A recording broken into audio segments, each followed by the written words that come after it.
الحمد لله رب العالمين، والصلاة والسلام على سيدنا محمد وعلى آله وصحبه أجمعين. وما توفيقي إلا بالله، لا حول ولا قوة إلا بالله العلي العظيم. سبحانك لا علم لنا إلا ما علمتنا إنك أنت العليم الحكيم. قال الله تعالى في القرآن الكريم وفرقان المجيد: أعوذ بالله من الشيطان الرجيم. بسم الله الرحمن الرحيم. حاميم والكتاب المبين، إنا أنزلناه في ليلة مباركة إنا كنا منذرين فيها يفرق كل أمر حكيم. صدق الله العظيم. قال النبي صلى الله عليه وسلم: إذا كانت نصف من شعبان فقوموا ليلها وصوموا يومها، أو كما قال عليه الصلاة والسلام. சர்வலோகத்தையும் படைத்து ஆட்சி செய்கின்ற எல்லாம் வல்ல அல்லாஹ்வுக்கு சுப்ஹானஹு வ தஆலாவுக்கே புகழ் அனைத்தும் உரித்தாகட்டும். சாந்தி மார்க்கம் ஏந்தி வந்த சத்திய தூதர், சன்மார்க்க போதகர், சர்தாரே ஆலம் எங்கள் சாந்தி நபி ஸல்லல்லாஹு அலைஹி வஸல்லம் அன்னவர்கள் மீதும், அன்னவர்களுடைய கிளையாளர்கள், உத்தம சஹாபாக்கள், தாபிஊன்கள், தபவு தாபிஈன்கள், இமாம்கள், அவுலியாக்கள், மஷாயிஹ்மார்கள், இறுதி நாள் வரையும் கண்மணி நாயகம் ஸல்லல்லாஹு அலைஹி வஸல்லம் அன்னவர்களின் மீது நல்லன்பு கொண்டு அன்னவர்களுடைய வாழ்க்கை வழிமுறைகளை பின்பற்றி நடக்கக்கூடிய உண்மையான முஃமின்கள், முஸ்லிம்கள் அனைவர் மீதிலும் இறைவா நீயே ஸலவாத் என்னும் கருணையையும் சலாம் என்னும் ஈடேற்றத்தையும் என்றென்றும் சொரிந்தருள்வாயாக. புனிதமான இறை இல்லமாம் அல்லாஹ்வுடைய மாளிகையிலே இஅ்திகாஃபுடைய நியத்தோடு அமர்ந்திருக்கக்கூடிய அல்லாஹ்வின் நல்லடியார்களே, அல்லாஹும் அல்லாஹ்வுடைய தூதர் ஸல்லல்லாஹு அலைஹி வஸல்லம் அன்னவர்களும் எந்தெந்த விடயங்களை எடுத்து நடக்குமாறு எங்களுக்கு ஏவி இருக்கின்றார்களோ அந்த விடயங்களை எடுத்து நடக்குமாறும், அல்லாஹும் அல்லாஹ்வுடைய தூதர் ஸல்லல்லாஹு அலைஹி வஸல்லம் அன்னவர்களும் எந்தெந்த விடயங்களை விட்டு தவிர்ந்து ஒதுங்கி நடந்து கொள்ளுமாறு எங்களுக்கு தடை விதித்திருக்கின்றார்களோ அந்த விடயங்களை விட்டு தவிர்ந்து ஒதுங்கி நடந்து கொள்ளுமாறு முதலில் எனக்கும் அப்பால் உங்களுக்கும் நல்லுபதேசம் வசியத்தாக கூறிக்கொள்கின்றேன். பேரன்புமிக்க இஸ்லாமிய சகோதரர்களே, இறைவன் ஹக்கு சுப்ஹானஹு வ தஆலா இந்த உம்மத்தினர்களை நல்வழிப்படுத்துவதற்காக வேண்டி, இபாதத்துக்கள் வணக்க வழிபாடுகளில் ஈடுபட வைப்பதற்காக வேண்டி எத்தனையோ விதமான சிறப்பான நேரங்களையும் சிறப்பான நாட்களையும் சிறப்பான மாதங்களை தந்து எங்களை கண்ணியப்படுத்துகிறான். அப்படிப்பட்ட இறைவனுடைய படைப்புகளில் எல்லா படைப்புகளுமே ஒரே தரத்தில் இருக்கக்கூடியது ஒன்று அல்ல. மாறாக ஒவ்வொரு படைப்பினங்களும் ஒவ்வொன்றை விட ஒவ்வொன்று மேன்மைக்குரியதாக, சங்கைக்குரியதாக இறைவன் அமைத்து வைத்திருக்கிறான். நாட்களை அல்லாஹ் படைத்து இருக்கிறான். இந்த நாட்களில் எல்லா நாட்களுமே ஒரே அந்தஸ்தில் இருக்கக்கூடிய நாட்கள் அல்ல. மாறாக வெள்ளிக்கிழமைக்கென்று தனிப்பெரும் சிறப்பு இருக்கு. ஏனைய நாட்களை விட வெள்ளிக்கிழமைக்கு தனிப்பெரும் சிறப்பை இறைவன் கொடுத்து வைத்திருக்கிறான். இதுபோல மாதங்களை எடுத்துக்கொண்டால் சங்கையான மாதங்கள் என்று 4 மாதங்களை இறைவன் குறிப்பிட்டு காட்டுகிறான். மின்ஹா அர்பஅத்துன் ஹுரும், 4 மாதத்தை அல்லாஹ் சங்கையான மாதம் என்று சொல்லி இருக்கிறான். துல்காதா மாதம், துல்ஹஜ் மாதம், முஹர்ரம் மாதம், ரஜப் மாதம், இந்த 4 மாதத்தை சங்கையான மாதம் என்று அல்லாஹ் சொல்லி இருக்கிறான். இது போக இன்னும் பல மாதங்களை இறைவன் சிறப்பித்து சொல்லி இருக்கிறான். உம்மத்துக்களுக்காக வேண்டி அந்த மாதத்தையே ஒதுக்கி வைத்திருக்கிறான். மக்கள் நன்மைகளை அதிகமாக செய்து அந்த மாதத்தில் எப்படியாவது மனிதர்கள் தங்களுடைய பாவங்களை எல்லாம் இல்லாமலாக்கி இறை பொருத்தத்தை பெற்றுக்கொள்ள வேண்டும் என்பதற்காக வேண்டி வர இருக்கின்ற புனிதமான ரமலானுடைய மாதம், இது போன்ற மாதங்களை அல்லாஹ் நமக்கு வழங்கி இருக்கிறான். அதுபோல் இறைவன் ஹக்கு சுப்ஹானஹு வ தஆலா ஒவ்வொரு நாளுமே பல நேரங்களையும் சிறப்பித்து இறைவன் சொல்லி இருக்கிறான். சிறப்பித்து சொல்கின்ற அந்த நேரங்களிலே நீங்கள் பார்க்கின்ற பொழுது துஆ கேட்பதற்கு ஆகுமான அல்லது துஆ கேட்பதற்கு சிறந்த நேரம் என்று நாங்கள் பார்க்கின்ற பொழுது 24 மணித்தியாலங்களில் தஹஜ்ஜத்துடைய நேரம், துஆவுக்குரிய நேரம் என்று நமக்கு இமாம்கள் சுட்டி காட்டுகிறார்கள். மக்ரிபுடைய தொழுகைக்கு முன்னால வருகின்ற அந்த நேரம் இமாம்கள் துஆவுக்குரிய நேரம் என்று சுட்டி காட்டுகிறார்கள். பாங்குக்கும் இகாமத்துக்கும் நடுவில் இருக்கக்கூடிய நேரம் துஆவுக்கு சிறந்த நேரம் என்று சுட்டி காட்டுகிறார்கள். இப்படி நாட்கள், நேரங்கள், வருடங்கள், மாதங்கள் என்கின்ற ஒவ்வொன்றுக்கும் சிறப்புக்கும் மகத்துவத்துக்கும் அந்தஸ்துக்கும் உரிய நேரங்கள், மாதங்கள், நாட்கள் என்று அல்லாஹ் சிறப்பித்து வைத்திருப்பதை போல இரவுகளுக்கென்று தனிப்பெரும் சிறப்பையும் நபிகள் நாயகம் ஸல்லல்லாஹு அலைஹி வஸல்லம் அன்னவர்கள் நமக்கு சொல்லித் தருகிறார்கள். இஸ்லாத்துல இரவுக்கென்று தனிப்பெரும் சிறப்பு இருக்கு. இப்ப எல்லா மாற்று மதங்களில் எல்லாம் நீங்கள் பார்த்தீர்கள் என்று சொன்னால் முதலாவதாக பகல், இரண்டாவது தான் இரவு. முதலாவதாக பகல், இரண்டாவது இரவு. ஆனால் இஸ்லாம் அப்படி அல்ல. இஸ்லாம் முதலாவதாக இரவுக்கு முக்கியத்துவம் கொடுக்கிறது. குர்ஆன்ல நீங்க எடுத்து பாருங்க, எல்லா இடங்களிலும் லைல வ நஹாரான்னு தான் வரும். முதலாவது இரவை சொல்லிட்டு தான் பின்னால்தான் பகலை சொல்லுவான். அதனால் பிறை பார்ப்பதாக இருந்தாலும் கூட ஒரு நாளினுடைய ஆரம்பம் இஸ்லாமியர்களுக்கு அது இரவுதான் ஆரம்பம், அதனுடைய பகல் அடுத்த நாள் என்கின்ற அந்த விடயத்துக்கு நாங்கள் பார்க்க முடிகின்றது. இப்படி இரவுக்கென்று தனிப்பெரும் சிறப்பு இருக்கு. அந்த இரவையில தான் இறைவன் ஹக்கு சுப்ஹானஹு வ தஆலாவினுடைய புனிதமான குர்ஆன் ஷரீஃப் இறக்கப்பட்டது இரவையில தான். அதே போன்று 1000 மாதங்களை விட சிறந்த இரவு என்று சொல்லப்பட்டது இரவைத்தான் சொல்லப்பட்டது, லைலத்துல் கத்ருடைய இரவைத்தான் சொல்லப்பட்டது. இப்படி இரவுக்கென்று தனிப்பெரும் சிறப்புகள் இஸ்லாத்தில் இருந்து கொண்டு இருக்கின்ற அந்த அடிப்படையிலே தான் புனிதமான ஒரு மாதத்தை நாங்கள் கடந்து வந்திருக்கிறோம். ரஜபுடைய மாதம், சங்கையான மாதம். எதிர்பார்க்கின்ற மாதமும் ஒரு சங்கையான சிறப்பான மாதம் ரமதானுடைய மாதம். இந்த இரண்டுக்கும் இடையில இருக்கக்கூடிய ஒரு மாதம் தான் இப்பொழுது நாங்கள் இருக்கின்ற ஷஅபான் என்று சொல்லுகின்ற இந்த மாதம். இந்த ஷஅபான் மாதத்துக்கென்று தனிப்பெரும் சிறப்புகளை நபிகள் நாயகம் ஸல்லல்லாஹு அலைஹி வஸல்லம் அன்னவர்கள் நமக்கு கற்றுத் தருகிறார்கள். ஷஅபான் மாதம் வந்துவிட்டால் நீங்கள் அதிகமாக நோன்பு நோற்றுக் கொள்ளுங்கள். நபி ஸல்லல்லாஹு அலைஹி வஸல்லம் அன்னவர்கள் சொன்னார்கள், இதா கானத்துன் நிஸ்ஃபு மின் ஷஅபான் ஃபகூமு லைலஹா வஸூமு யௌமஹா.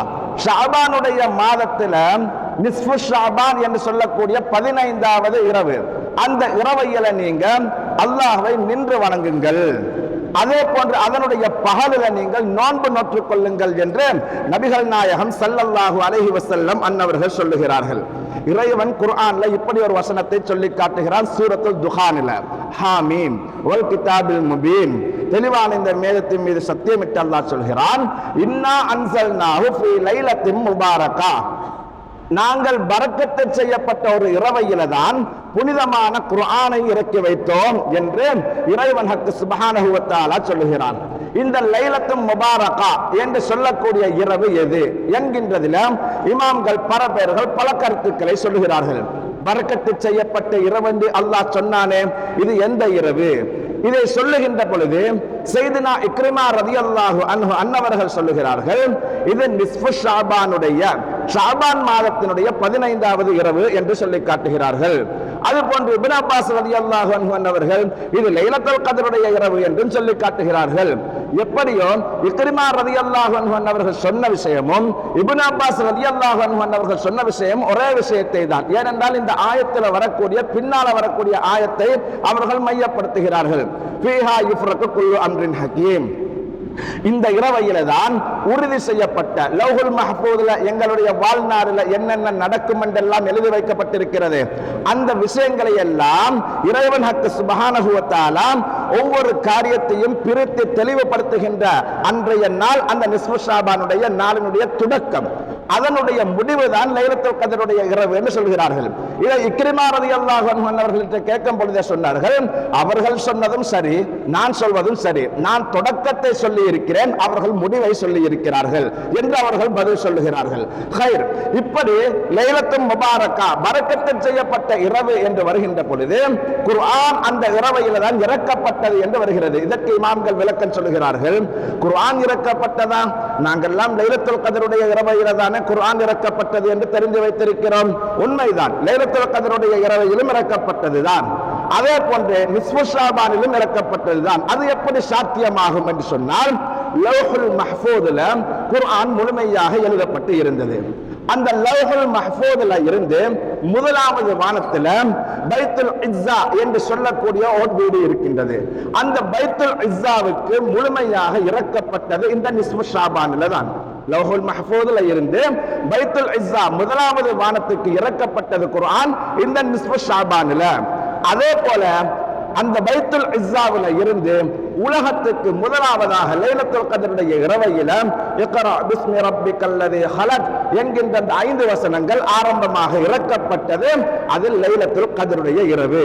அப்போ ஒரு இடத்திலிருந்து இன்னொரு இடத்துக்கு இறக்கப்பட்டதும் இன்னொரு இடத்திலிருந்து இந்த உலகத்துக்கு இறக்கப்பட்டதும் ரெண்டும் ஒரே சமயத்தில் வெவ்வேறு நாட்களில் என்கின்றதை இமாம்கள் நமக்கு தெளிவாக சுட்டி காட்டுகிறார்கள். இந்த நிஸ்ஃபு ஷாபான், அதாவது ஷாபான் மாதத்தில் அதிகமாக நோன்பு பிடித்துக் கொள்ளுங்கள் என்று பெருமானார் ஸல்லல்லாஹு அலைஹி வஸல்லம் அன்னவர்கள் பணித்ததை போல அன்றைய இரவு ஷாபான் மாதத்தினுடைய 15வது இரவை மிகவும் கண்ணியப்படுத்தினார்கள் நபிகள் நாயகம் ஸல்லல்லாஹு அலைஹி வஸல்லம் அன்னவர்கள். அன்றைய இரவு பாவங்கள் மன்னிக்கப்படுவதற்கு மிகவும் பிரத்யேகமான ஒரு இரவாக அன்றைய இரவு அமைந்து இருக்கிறது. இறைவன் ஹக்கு சுப்ஹானஹு வ தஆலா நிஸ்ஃபு ஷாபானுடைய ஷாபான் மாதத்தினுடைய 15வது இரவையில அவனுடைய ரஹ்மத் இந்த பூமியை நோக்கி இறங்குகிறது. அவன் ஜமாலியத்து என்று சொல்லக்கூடிய இரக்கத்தன்மையுடைய நாயனாக அன்றைய இரவையில அவன் இருப்பான். அவன் இருந்து கூக்குரலிட்டு கேட்பான். மக்களை பார்த்து அல்லாஹ் செவிமடுப்பான். மலக்குமார்கள் கேட்பார்கள், என்ன தெரியுமா? ஹல் மின் முஸ்தக்பிரின், என்னிடத்துல பாவ மன்னிப்பு தேடக்கூடியவர்கள் இல்லையா? இன்றைய இரவு உங்கள் பாவங்களை நான் மன்னிக்க தயாராக இருக்கிறேன். ஹல் மின் சாயிலின், என்னிடத்துல கேட்கக்கூடியவர்கள் இல்லையா? நீங்க எதை கேட்டாலும் நான் கொடுப்பதற்கு தயாராக இருக்கிறேன், கேளுங்க. நான் இப்பொழுது இரக்கத்தன்மையோடு ஜமாலியத்தினுடைய நிலையில இருந்து கொண்டு இருக்கிறேன். நீங்கள் கேட்டால் நான் கொடுப்பதற்கு தயாராக இருக்கிறேன் என்று ரப்புல் ஆலமீனான அல்லாஹ் அன்றைய நிஸ்ஃபு ஷாபானுடைய இரவையில எங்களை பார்த்து கேட்பதாக நபிகள் நாயகம் ஸல்லல்லாஹு அலைஹி வஸல்லம் அன்னவர்கள் நமக்கு சொல்லித் தருகிறார்கள். எனவே நபிகள் நாயகம் ஸல்லல்லாஹு அலைஹி வஸல்லம் அன்னவர்கள் அன்றைய தினம் எப்படி நடந்து கொண்டார்கள் தெரியுமா? நபி ஸல்லல்லாஹு அலைஹி வஸல்லம் அன்னவர்கள் நடந்து கொண்ட முறையை சய்யிதுனா ஆயிஷா சித்திகா ரலியல்லாஹு தஆலா அன்ஹா அன்னவர்கள் அறிவிக்கின்ற ஒரு ஹதீஸ் இப்னு மாஜா, திர்மிதி போன்ற ஹதீஸ் கிதாபுகள்ல பதிவு செய்யப்பட்டிருக்கிறது. ஸல்லல்லாஹு அலைஹி வஸல்லம் அன்னவர்கள் ஆயிஷா நாயகி ரலியல்லாஹு அன்ஹா அவர்களோடு உறங்கிக் கொண்டிருந்தார்கள். நடுநிசி நேரமாகிவிட்டது. பெருமானார் ஸல்லல்லாஹு அலைஹி வஸல்லம் அன்னவர்களை காணவில்லை. ஆயிஷா நாயகி எழுப்பி பார்த்தார்கள், பெருமானாரை காணோம். தேடி போனார்கள். போன இடத்திலே பார்த்தால் நபி ஸல்லல்லாஹு அலைஹி வஸல்லம் அன்னவர்கள் ஜன்னத்துல் பகீ என்று சொல்லக்கூடிய மக்களை அடக்கம் செய்யப்பட்டிருக்கக்கூடிய கபராளிகள் இருக்கின்ற இடத்துல போய் இறைவனிடத்தில் துஆ பிரார்த்தனையில ஈடுபட்டு இருக்கிறார்கள். அப்பொழுது ஆயிஷா சித்திகா ரலியல்லாஹு அன்ஹா அவர்கள் பார்க்கிறார்கள், நீண்ட நேரமாக பெருமானார் அந்த துஆ பிரார்த்தனையில இருக்கிறதுனால கொஞ்சம் சைக்கினை கொடுத்து பார்த்தாங்க. ஸல்லல்லாஹு அலைஹி வஸல்லம் அன்னவர்கள் திரும்பி கேட்டார்கள், ஆயிஷா, உனக்கு நான் துரோகம் இழைத்து விட்டேன் என்று நீ எண்ணுகிறாயா என்று கேட்டார்கள். அதாவது ஸல்லல்லாஹு அலைஹி வஸல்லம் அன்னவர்கள் நிறைய மனைவிமார்களை திருமணம் முடித்திருந்தார்கள் இல்லையா? பெண்களை திருமணம் முடித்திருந்தார்கள். அதில் இன்றைய தினம் வேறு மனைவியினுடைய வீட்டுக்கு சென்றிருப்பார்களோ என்று நீ நினைத்தாயா என்று கேட்டார்கள். ஆயிஷா நாயகி ரலியல்லாஹு அன்ஹா அன்னவர்கள் சொன்னார்கள், இல்லை யா ரசூலல்லாஹ், நான் உங்களை தேடி வந்தேன், நீங்கள் இங்கேதான் இருக்கிறீர்கள் என்பதை உணர்ந்து கொண்டேன் என்றதற்கு பின்னால் பெருமானார் சொன்னார்கள், ஆயிஷா ரலியல்லாஹு அன்ஹா, இன்றைய நாள் என்ன தெரியுமா?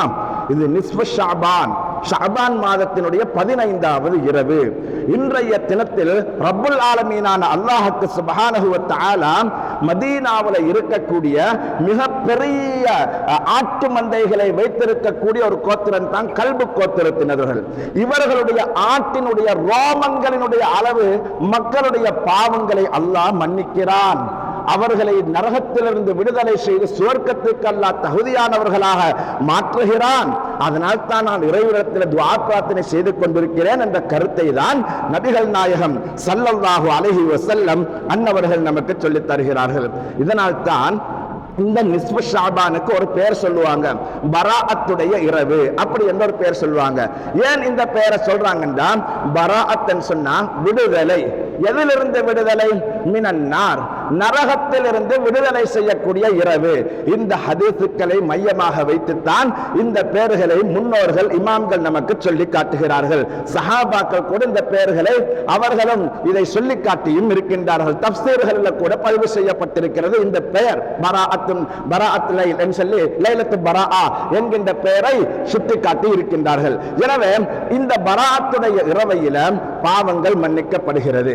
அது மட்டுமல்ல, அந்த பராஅத்துடைய இரவையில தான் நீங்கள் வாழுகின்ற காலம் எவ்வளவு காலம் வாழப் போகிறீர்கள், அடுத்த வருடம் வரையிலும் உங்களுடைய வாழ்நாளினுடைய அந்த ரிஸ்க்கும் வாழ்நாளினுடைய முடிவும் உங்களுடைய பலாய்கள் முசீபத்துக்கள் என்னென்ன வர இருக்கிறது என்பதை பற்றியெல்லாம் நிர்ணயிக்கக்கூடிய ஒரு இரவாக அன்றைய இரவை இறைவன் சுப்ஹானஹு வ தஆலா ஆக்கி வைத்திருக்கிறான். எனவேதான் நம்முடைய முன்னோர்கள் என்ன தெரியுமா செய்தார்கள், அன்றைய இரவை மையமாக வைத்து எந்த இரவினுடைய ஆரம்ப பகுதி மக்ரிபுடைய தொழுகைக்கு பின்னால, மக்ரிபுடைய அதானுக்கு பின்னால் இரவினுடைய ஆரம்பம், அப்பொழுது இருந்து அல்லாஹ் கேட்கிறான் இல்லையா, என்னிடத்துல பாவம் மன்னிப்பு தேடக்கூடியவர்கள் இல்லையா, உங்களோட பாவத்தை நான் மன்னிக்கிறேன். என்னிடத்துல கேட்கக்கூடியவர்கள் இல்லையா, நான் கேட்பதற்கு பதில் சொல்ல தயாராக இருக்கிறேன். அப்படி என்ன நீங்க கேட்கிற துஆவை நான் கபூல் செய்ய தயாராக இருக்கிறேன். இப்படி எல்லாம் அல்லாஹ் கேட்கிறானே. அதனால அன்றைய இரவினுடைய மக்ரிபுடைய தொழுகைக்கு பின்னால துஆ பிரார்த்தனையில ஈடுபடுகின்ற வழக்கத்தை அன்றிலிருந்து இன்று வரையிலும் மக்கள் நடைமுறைப்படுத்தி வருகிறார்கள். துஆ கேட்கின்ற பொழுது பல நிபந்தனைகள் இருக்கு. இன்னென்ன விஷயங்களை செய்துவிட்டு நீங்கள் துஆ கேட்டால் நிச்சயமாக அல்லாஹ் கபூலாக்குகிறான் என்கின்ற சில செய்திகள் இருக்கிறது அல்லவா. அதனால துஆ கேட்கின்ற பொழுது ஒரு நல் அமலை செய்துவிட்டு துஆ கேட்டால் நிச்சயமாக அல்லாஹ் கபூலாக்குவான் என்கின்ற அந்த அடிப்படையினால முன்னோர்கள் கல்புல் குர்ஆன், குர்ஆனுடைய இதயம் தானே முக்கியம். அதனால குர்ஆனுடைய இதயமாகிய சூரா யாசீனை ஓதிவிட்டு அந்த துஆ பிரார்த்தனைகளை கேட்குமாறு நமக்கு பணித்தார்கள். அதனால் தான் பராஅத்துடைய இரவையில மக்ரிபுடைய தொழுகைக்கு பின்னால எல்லோரும் உட்கார்ந்து அல்லாஹ் கேட்கின்ற அந்த நேரம், என்னிடத்துல கேட்க மாட்டீங்களா என்று கேட்கின்ற பொழுது சூரா யாசீனை ஓதிட்டு, யா அல்லாஹ் என்னுடைய வாழ்நாளை நோய் நொடி இல்லாமல் நீ நீளமாக்குவாயாக என்று நாங்கள் துஆ பிரார்த்தனை செய்கிறோம். அல்லாஹ் கேட்கிறானே, என்னிடத்துல ரிஸ்க கேட்க மாட்டீங்களா என்று நாங்க இன்னொரு யாசீனை ஓதிட்டு, யா அல்லாஹ் என்னுடைய வாழ்நாள்ல ரிஸ்கை விஸ்தீரணப்படுத்தி தருவாயாக.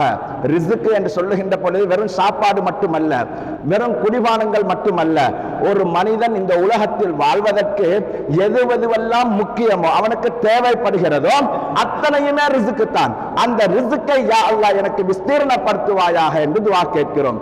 மூன்றாவதாக, யா அல்லாஹ் இந்த வருடத்தில் நீ எனக்கு என்னென்ன பலாய்கள் முசீபத்துக்கள் நோய்கள் நொம்பலங்கள் எல்லாம் தர இருக்கிறாயோ அத்தனையை விட்டு என்னை பாதுகாப்பாயாக என்று துஆ கேட்கிறோம். சூரா யாசீனை ஓதிவிட்டு துஆ கேட்கிறோம். இப்படி கேட்பதன் மூலமாக இறைவன் சுப்ஹானஹு வ தஆலா சொன்ன பிரகாரம் நாங்கள் துஆ கேட்டால் நிச்சயமாக அந்த துஆக்கள் அங்கீகரிக்கப்பட்டு எங்களுடைய கலாக்கதிர்கள் மாற்றப்படுகின்ற பிரித்தரிக்கப்படுகின்ற அன்றைய நிஸ்ஃபு ஷாபானில அல்லாஹ் எங்களுடைய வாழ்நாள்களை நீடித்து பாவ மன்னிப்பு தந்து ரிஸ்க் விஸ்தீரணப்படுத்தி பலாய் முசீபத்துக்களில் இருந்து எங்களுக்கு அகற்றி விடுகிறான். சையதுனா இப்னு உமர் ரலியல்லாஹு அன்ஹு அன்னவர்கள் இப்படி சொன்னார்கள், 5 இரவுகள், இந்த 5 இரவுகள்ல துஆ கேட்டால் கபூலாகும். ஒன்று சொன்னார்கள் வெள்ளிக்கிழமையுடைய இரவு, அன்றைய இரவையில நீங்க துஆ கேளுங்க கபூல் செய்யப்படும். அதே போன்று சொன்னார்கள் ரஜப் மாதத்தினுடைய முதலாவது நாள் அன்றைய இரவையில நீங்க துஆ கேளுங்க, உங்களுடைய துஆக்கள் கபூல் செய்யப்படும். 2 பெருநாள்களுடைய ஈதுல் ஃபித்ர், ஈதுல் அல்ஹா, இந்த 2 பெருநாளுடைய இரவு இருக்கிறதே துஆ கபூலாக்கப்படுகின்ற இரவு, நீங்க துஆ கேளுங்க அல்லாஹ் கபூல் செய்வான் என்று சொல்லிவிட்டு சொன்னார்கள் நிஸ்ஃபு ஷாபான், ஷாபான் மாதத்தினுடைய 15வது இரவையில நீங்க துஆ கேளுங்க நிச்சயமாக அந்த துஆக்கள் கபூலாக்கப்படும் என்று சையதுனா இப்னு உமர் ரலியல்லாஹு அன்ஹு அன்னவர்கள் சொல்லி காட்டுகிறார்கள். நாங்கள் பராஅத்துடைய இன்றைய நிஸ்ஃபு ஷாபான்ல என்னென்ன செய்ய வேண்டும், ஸல்லல்லாஹு அலைஹி வஸல்லம் அன்னவர்கள் சொன்ன பிரகாரம் தொழுகையில ஈடுபடுங்க, நஃபிலான சுன்னத்தான தொழுகைகளை அதிகமாக தொழுங்க. அதனுடைய பகல்ல நோன்பு நோற்றுக் கொள்ளுங்க. அதே போன்று துஆ பிரார்த்தனைகள்ல ஈடுபடுங்க. உங்களை விட்டு மறைந்த, உங்களை விட்டும் இல்லாமல் போன உங்களுடைய மூதாதையர்கள், பெற்றோர்கள், உற்றார்கள், உறவினர்கள் யார் யாரெல்லாம் கபராளிகளாக இருப்பாங்க அவர்களுடைய கபறுகளை தரிசியுங்க. ரசூலுல்லாஹி ஸல்லல்லாஹு அலைஹி வஸல்லம் அவர்கள் தரிசித்தார்கள். ஜன்னத்துல் பக்கீக்கு போனார்கள். அந்த கபர் ஜியாரத்தை அவர்கள் செய்தார்கள். அதனால் அன்றைய இரவையில நீங்கள் முடிந்தால் அன்றைய பகலில் அவர்களை ஜியாரத்து செய்யுங்கள். இதுவெல்லாம் அன்றைய நாள் நான் செய்யக்கூடிய அமல்கள். அதே போல கலாக்கதிரை மாற்றக்கூடிய அதிகாரத்தை அல்லாஹ் 2 வஸ்துக்களுக்கு கொடுத்திருக்கிறார். ஒன்று துஆ, அதை தான் நாங்கள் யாசீன் ஓதி துஆ கேட்கிறோம். இன்னொன்று சதக்காவுக்கு அல்லாஹ் வழங்கி இருக்கிறான். சதக்கா கொடுத்தால் உங்களுடைய வாழ்நாள் நீடிக்கும், பலாய் முசீபத்துக்கள் அகன்று போகும், நோய் நம்பலங்கள் இல்லாமல் போகும். அதனால் தான் அன்றைய நிஸ்ஃபு ஷாபானில முன்னோர்கள் ஏதாவது ஒரு விஷயத்தை சதக்கா செய்யுங்கள் என்கின்ற ஒரு பழக்கத்தை உருவாக்கினார்கள். பொதுவாக சதக்காக்களில், தான தர்மங்களில் சிறந்தது எது? உணவு கொடுப்பது சிறந்த சதக்கா என்கிறார்கள் நபிகள் நாயகம் ஸல்லல்லாஹு அலைஹி வஸல்லம். அந்த உணவுகளில் நபிகள் நாயகம் ஸல்லல்லாஹு அலைஹி வஸல்லம் அன்னவர்கள் விரும்பிய ரொட்டியையே அன்றைய காலத்தில் சதக்காவாக மக்களுக்கு பங்கீடு செய்வதற்கு முன்னோர்கள் ஒரு வழிமுறையை காட்டினார்கள். ரொட்டி கொடுப்பது என்பது சதக்கா, அது ஒரு உணவு, தான தர்மங்களில் சிறந்தது, நபி ஸல்லல்லாஹு அலைஹி வஸல்லம் அவர்கள் விரும்பியது. அதனால் அந்த ரொட்டியை நீங்கள் கொடுக்கின்ற பொழுது அந்த தர்மத்தின் மூலமாக கலாக்கதிர் மாற்றப்படுகின்ற பொழுது உங்களுடைய வாழ்நாளை அல்லாஹ் நீடிக்கிறான், பலாய் முசீபத்துக்களை அகற்றுகிறான், ரிஸ்கை விஸ்தீரணப்படுத்துவான் என்கின்ற பல நிகழ்வுகளை மையமாக கொண்டுதான் யாசின் சூரத்தை ஓதுங்கள். அந்த நாளையில நீங்கள் முடிந்தால் ஒரு தான தர்மம், ஒரு ஆள் சொல்றாரு நான் ரொட்டி கொடுக்க மாட்டேன், இஸ்லாத்துல காட்டி தரலாத வரமுறை அப்படி இப்படின்னு சொல்றாங்க. சரி, சதக்கா கொடுக்கறதுக்காகும் தானே, உனக்கு சதக்கான் தான் கொடுக்க வேண்டும் என்றா ஒரு சோத்து பார்சலையாவது வாங்கி கொடுங்க. இல்ல பணமாகத்தான் கொடுக்க வேண்டும் என்றா சதக்கா தானே, கொடுத்துட்டு போங்க, நாங்க வானம் என்று சொல்லலையே. ஆனா சிறந்தது எது என்று வருகின்ற பொழுது, இப்படி ஒரு சிறப்பானது ஒன்றை இருக்கின்ற பொழுது அதை செய்வதற்கு தான் முஃமின்கள் விரும்புவார்கள். எனவேதான் அன்றைய தினத்தில் நாங்கள் இத்தனை அமல்களையும் நாங்கள் செய்வதற்கு கடமைப்பட்டு இருக்கின்றோம். அதே போன்ற இந்த நிஸ்ஃபு ஷாபானுடைய இரவையில அல்லாஹ் எல்லா மக்களுக்குமே மன்னிப்பு கொடுக்கின்ற பொழுது சில பேர்களுக்கு மன்னிப்பு கொடுக்க மாட்டான் என்று பெருமானா சொன்னாங்க, சில பேர்களுக்கு மன்னிப்பு கொடுக்க மாட்டான். ஒன்று முஷ்ரிக், அல்லாஹ்வுக்கு இணை வைக்கக்கூடியவன், இவர்களுக்கு அன்றைய இரவையில மன்னிப்பே கிடையாது. அதே போன்று குடும்பங்களுக்கு இடையில பகைகளை மூட்டி பிரச்சனைகளை உண்டு பண்ணுகின்றவர்கள், மக்களுக்கிடையில ஃபித்னாக்களை உண்டு பண்ணுகிறவர்கள், இவர்களுக்கு அன்றைய இரவையில மன்னிப்பு கிடையாது, அவர்களுக்கும் மன்னிப்பு கிடையாது என்கிறார்கள் நபி ஸல்லல்லாஹு அலைஹி வஸல்லம் அன்னவர்கள். இது போல இன்னும் பல கூட்டங்களை பல பல வேறு வேறு ஹதீஸுகளிலும் குறிப்பிடப்பட்டிருக்கிறது. அதாவது ஸல்லல்லாஹு அலைஹி வஸல்லம் அன்னவர்கள் சொல்கிறார்கள், நிரந்தர குடிகாரன் இருக்கிறானே, மது போதையில இருக்கிறவன், தௌபா செய்யாமல் இருக்கிறவன், இவனுக்கு அன்றைய இரவையில மன்னிப்பு கிடையாது. இது போன்ற பல நிகழ்வுகளை பல பேர்களை சுட்டிக்காட்டி இப்படியானவர்களுக்கு அன்றைய தினம் தௌபா செய்து அல்லாஹ்விடத்தில் மன்றாடி, யா அல்லாஹ் இதற்கு பின்னால் நான் செய்ய மாட்டேன் என்று சொன்னால் அவர்களுக்கு மன்னிப்பு உண்டு, இல்லை என்றால் அவர்களுக்கு மன்னிப்பு கிடையாது என்கின்ற செய்தியையும் நபிகள் நாயகம் ஸல்லல்லாஹு அலைஹி வஸல்லம் அன்னவர்கள் நமக்கு சொல்லித் தருகிறார்கள். ஹைர், இந்த வருடம் 2026 இது எப்பொழுது இந்த நிஸ்ஃபு ஷாபான் வருகிறது என்பதனை நாங்கள் சிந்தனை செய்து நினைவில வைத்துக் கொள்ள வேண்டும். அன்றைய நாள் எங்களுக்கெல்லாம் மறந்து போகக்கூடிய ஒரு நாளாக நாங்கள் பார்க்கிறோம். இன்றைய சமூகத்துக்கு மத்தியிலே ரமலானுடைய மாதம் என்றால் எல்லாரும் எதிர்பார்ப்பாங்க. ஆனால் நிஸ்ஃபு ஷாபான் என்பது லைலத்துல் கத்ருடைய இரவுக்கு அப்பால் அடுத்ததாக சிறப்புக்குரிய ஒரு இரவு என்றால் அது நிஸ்ஃபு ஷாபான் என்று சொல்கிறார்கள். அப்படியான இரவை நாங்கள் மறக்கிறோம். அன்றைய இரவு எப்பொழுது வருகிறது? நோன்பு நோட்பவர்களுக்கு நிஸ்ஃபு ஷாபான், ஷாபானுடைய மாதத்தினுடைய 15 வரக்காட்டும், 15வது பிறை வரக்காட்டு நோன்பு நோக்கலாம். 15 நாள், அடுத்த 15 நாள் நோன்பு நோக்க முடியாது. அப்படி அவர்கள் நோன்பு நோட்பவர்களாக இருந்தால் சில இமாம்கள் இப்படி சொல்கிறார்கள், ஒருவர் திங்கட்கிழமை வளமையாக நோன்பு பிடிச்சு வருகிறார், அல்லது வியாழக்கிழமை வளமையாக நோன்பு பிடித்து வருகிறார், இவருக்கு அதற்கு பின்னால் வரக்கூடிய திங்கள் வியாழன் நோன்பு பிடிக்கலாமா? பிடிக்கலாம் என்கிறார்கள். ஆனால் ஒருவர் நான் சுன்னத்தான நோன்பு பிடிக்கிறேன் என்று சொல்லி அன்றைய தினத்துல நோன்பு பிடிக்க கூடாது. அந்த 15 நாள் பின்னால வரக்கூடிய 15 நாள்ல நோன்பு பிடிக்க கூடாது. 15 நாள் என்றால் 16வது பிறையில் இருந்து நோன்பு பிடிக்க கூடாது. ஆனா முந்தைய 15 நாளும் நோன்பு பிடிக்கலாம். சரி, முந்தைய 15 நாளும் எனக்கு நோன்பு பிடிக்க முடியாது அப்படி என்கிறவர்கள் ஐயாமுல் பீதுடைய 3 நாட்கள் வரும். அன்றைய அந்த 3 நாட்களை நோன்பு பிடித்துக் கொள்ளலாம். இப்ப ஐயாமுல் பீல் பிப்ரவரி மாதம் 2ஆம் திகதி, 3ஆம் திகதி, 4ஆம் திகதி, திங்கட்கிழமை பகல், செவ்வாய்க்கிழமை பகல், புதன்கிழமை பகல், இந்த 3 நாளும் ஐயாமுல் பீதுடைய பகல். இந்த 3 நாளும் நோன்பு பிடிக்கலாம். இல்ல 2 நாள் தான் நோன்பு பிடிக்கலும். நிஸ்பு ஷாபான் 15 நாள்ல உங்களுக்கு எந்த நாளும் நோன்பு பிடிக்கலாமே. அதனால நீங்க என்ன செய்யுங்க, 2 நாள் தான் பிடிக்க முடியும் என்றால் செவ்வாய்க்கிழமை புதன்கிழமை பிடிச்சுக் கொள்ளுங்க. இல்ல 1 நாள் தான் பிடிக்க முடியும் என்றால் கட்டாயமாக புதன்கிழமை தினம் 15வது நாளினுடைய பகல் அன்றைய தினம் நீங்கள் நோன்பு பிடித்துக் கொள்ளுங்கள். இது பிறை 13, 14, 15 பிப்ரவரி மாதம் 2ஆம் திகதி, 3ஆம் திகதி, 4ஆம் திகதி இந்த நாட்கள் இடம்பெறுகிறது. கட்டாயமாக அந்த நாளைகளை நோன்பு பிடிச்சு அன்றைய இரவை நாங்க நல்ல முறையில் இறை வணக்கத்தில் ஈடுபட்டு இறைவன் சுப்ஹானஹு வ தஆலாவுடைய பொருத்தத்தை பெற்றுக்கொள்ளக்கூடிய கூட்டத்திலே என்னையும் உங்களையும் ரப்புல் ஆலமீனான அல்லாஹ் சுப்ஹானஹு வ தஆலா ஆக்கி அருள் புரிவானாக. யா அல்லாஹ், எங்களுடைய பாவங்களை மன்னித்தருள்வாயாக, எமது பெற்றோர்களுடைய பாவங்களை மன்னித்தருள்வாயாக, உற்றார் உறவினர்களுடன் பிறந்த சகோதர சகோதரிகளுடைய பாவங்களை மன்னித்தருள்வாயாக. மனைவி மக்கள், நாம் நேசித்தவர்கள், நம்மை நேசம் கொண்டவர்கள், பூரா உலகிலே வாழுகின்ற முஸ்லிமான ஆண்கள் பெண்கள், அவர்களிலே ஹயாத்தானவர்கள் மௌத்தானவர்கள் அனைவருடைய பாவங்களையும் மன்னித்தருள்வாயாக.